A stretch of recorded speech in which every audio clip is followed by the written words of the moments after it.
Eh bien les amis, bonjour et bienvenue sur Family Test. On est content de vous retrouver. Comme promis, je vais vous faire une petite recette avec notre Fagor Connect. Je me suis tout simplement baladé sur YouTube et j'ai recherché les 10 recettes les plus recherchées dans le monde. Je dis bien dans le monde et pas en France. Et il faut savoir qu'en deuxième place, vous avez le bœuf bourguignon. Donc je me suis dit, est-ce qu'on peut faire un bœuf bourguignon avec le Fagor Compact Connect?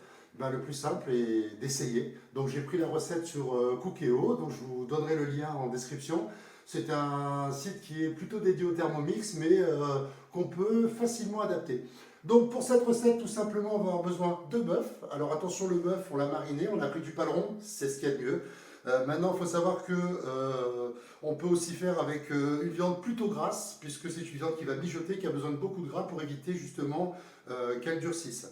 On va avoir besoin de 2 carottes, soit 200 grammes, 200 grammes de champignons blancs, à peine rincés, puisque après ils vont prendre de l'eau et donc ça va éviter de redonner. On aura besoin de 35 grammes de farine, de 15 grammes d'huile d'olive. Alors moi je prends 4 oignons, c'est un choix. Normalement c'est 2 oignons et on devrait mettre de l'échalote, mais personnellement le goût de l'échalote pour moi donne beaucoup d'acidité. On a aussi 2 gousses d'ail. On aura un bouquet garni, un cube de bœuf.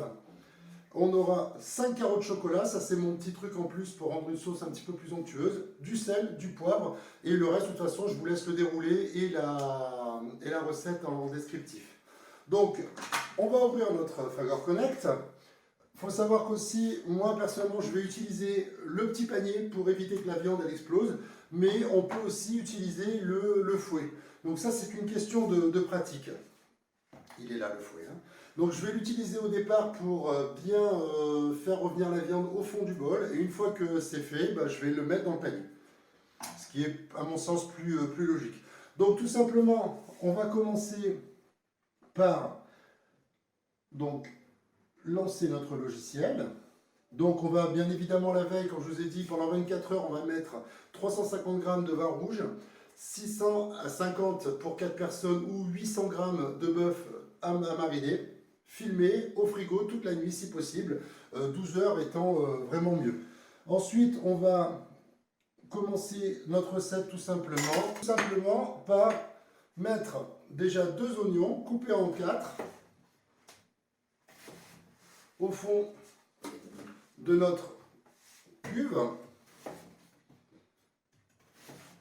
Alors on reste bien sûr en mode main libre, on n'essaie pas de faire la recette intégrée. Je l'ai essayé, je ne l'ai pas trouvé génial.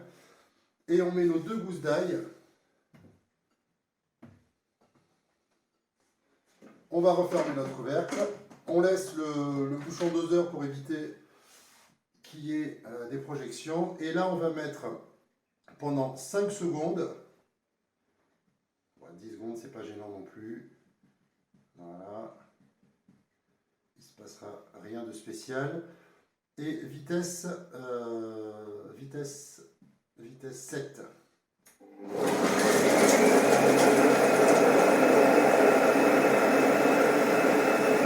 Alors bien évidemment je laisse le son du Fagor pour vous montrer qu'il n'est pas spécialement très bruyant. Il est bruyant vraiment quand on fait ce genre de choses, mais il devient assez peu bruyant au moment où vous allez l'utiliser comme cuiseur. Voilà le résultat, je vous le montre au fur et à mesure. Je vais essayer de faire quelque chose d'assez concret. Ensuite, une fois qu'on a fait ça, on va mettre donc nos 250 g de carottes coupées en rondelles. Alors moi je ne vais pas tout mettre, je vous explique après pourquoi. Parce que j'ai envie d'en garder dans le panier, tout simplement pour être sûr qu'elle ne se décompose pas, histoire de faire une petite présentation sympa. Alors à ce moment, le plus simple, si vous voulez éviter les problèmes, c'est d'y mettre notre fameux fouet qui va permettre de conserver un peu mieux les aliments, parce que le souci, même quand on fait du sens inverse, c'est que les lames elles ont tendance à attaquer nos aliments. Donc il suffit de les couper assez grosses, en fait des rondelles assez épaisses. Bien sûr, j'espère que vous êtes lavé les mains avant. Moi je l'ai fait. J'espère que vous en faites autant. Voilà, une fois qu'on a mis nos carottes, ensuite on va ajouter notre la fumée. C'est ce qu'il y a de mieux.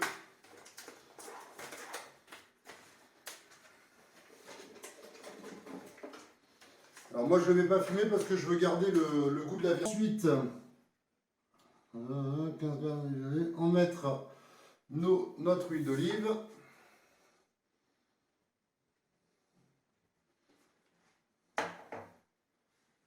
Et cuire pendant 5 minutes, vitesse 1 en sens inverse, sans le gobelet doseur.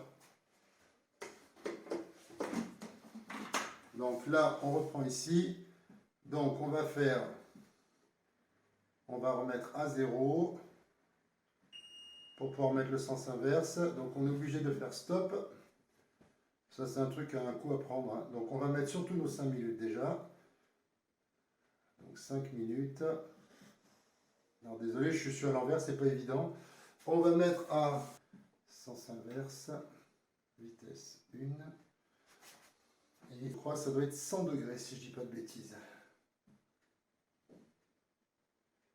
Donc là on met 100 degrés, vitesse 1, sens inverse pendant 5 minutes. Voilà, nos 5 minutes sont maintenant écoulées. Donc on va regarder un petit peu où on en est. Donc je vous ferai des petites vidéos en même temps sur le côté. Donc n'oubliez pas toujours, hein, ramener tout le fond vers le bord. Tous les bords vers le fond, pardon. Donc c'est plutôt 120 degrés hein, la cuisson. Donc ensuite on va prendre notre bœuf et on va venir le mettre à l'intérieur. Toujours avec le fouet pour l'instant. Histoire de saisir un petit peu la viande. Pas trop pour pas qu'elle durcisse. Et là, elle a bien mariné toute la nuit, donc ça c'est un petit plus. Après, vous pouvez ne pas le faire mariner, mais si vous ne le faites pas, vous allez avoir une viande qui va être beaucoup plus dure et surtout qui va devenir filandreuse. Donc un peu de macreuse ou du paleron, c'est ce que vous trouverez de mieux. Hein. Voilà, on réserve le reste bien sûr pour pouvoir l'utiliser plus tard. Et là, une fois qu'on a mis, on va rajouter notre couvercle et cette fois-ci, on va mettre donc sans le gobelet doseur. Et là, on va mettre 120 degrés, vitesse 1 inversée pendant 5 minutes. Et voilà, donc là, nos 5 minutes sont écoulées. Donc on va ouvrir un petit peu, commencer à s'imprégner de l'odeur. Voilà, ça sent déjà très bon. Donc ça, je vais vous montrer ce que ça donne avec ma petite caméra. Voilà, c'est pas très pro, mais ça fonctionne. Voilà, donc pareil, hein, on continue à remettre vers le centre. Tout ce qui permet de faire des bonnes arômes. Ça sent super bon, la viande a l'air de tenir le coup, donc je ne vais pas mettre le panier. On va continuer à suivre la recette comme elle est préconisée.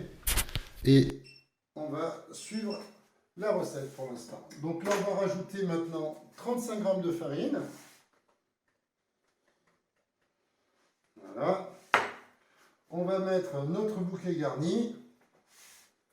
C'est un petit bouquet garni, hein, c'est volontaire. Alors ici, vous mettez soit vos 6 échalotes, soit vos 2 gros oignons supplémentaires. Donc moi, ce que j'ai fait, je les coupe assez grossièrement comme ça. Donc je les coupe en 2 puis en 4. Voilà, histoire qu'à la cuisson, il se délicte un tout petit peu, mais pas trop, parce qu'on veut quand même garder un minimum. Ah, ça va assez vite, hein, il n'y a pas besoin d'être un cuisinier pour faire ça. Et voilà, donc là, nos 30 minutes sont maintenant écoulées. Donc on va ouvrir notre couvercle. Ça sent super bon. Et maintenant, je me suis permis de ce temps-là pour préparer mes champignons en lamelles, assez grosses, hein, ne faites pas trop fin, parce qu'autrement ça va disparaître. Et à ce moment de la recette, vous mettez vos carrés de chocolat, donc 30 g de chocolat noir à 70%. Ça, c'est juste pour donner une onctuosité à la sauce, en fait, pour pas qu'elle soit trop liquide, et surtout enlever un petit peu de l'acidité. On referme le couvercle, et là on repart pour 40 minutes à 100 degrés, vitesse 1 inversée. Je suis pas très bon avec ça, par contre, ça marche très bien, c'est juste moi, comme je suis à l'envers, c'est pas évident. Donc 40 minutes, vitesse à inverser, n'oubliez pas, on met l'inversé et ensuite on met la vitesse, et à 100 degrés.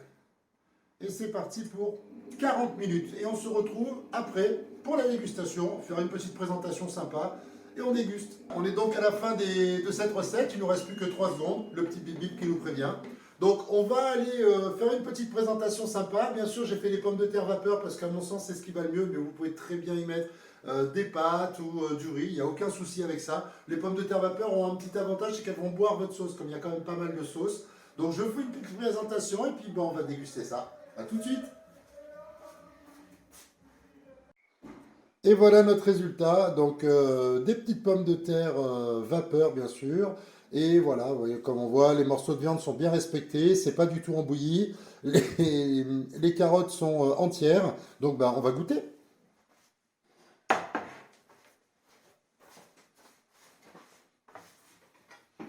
On va essayer d'être objectif, hein. C'est pas facile. Alors une carotte déjà. C'est excellent, vraiment. Une petite pomme de terre, bon ça c'est cuit à part, mais bon, on va mettre un petit peu de jus. C'est un petit peu chaud. Désolé, j'espère que ça vous met l'eau à la bouche, ça avez envie de le manger. Superbe. Et la viande. Alors la fermeté. Oh là là, c'est fondant.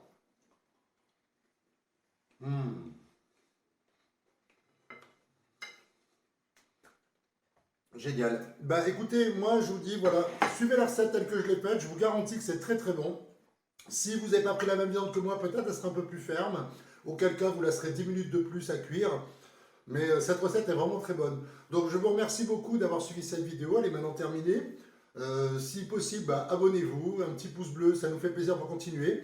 Et puis j'espère vous mettre une autre recette d'ici peu, avec certainement une bonne surprise, c'est-à-dire une recette complète faite tout au Fagor Connect. Merci à Fagor et à Carrefour parce que franchement cet appareil est magnifique, j'en ai eu 2, je vous rappelle, et jamais eu de cette qualité-là. A bientôt et merci d'avoir suivi cette chaîne sur Family Test et cette recette. A bientôt.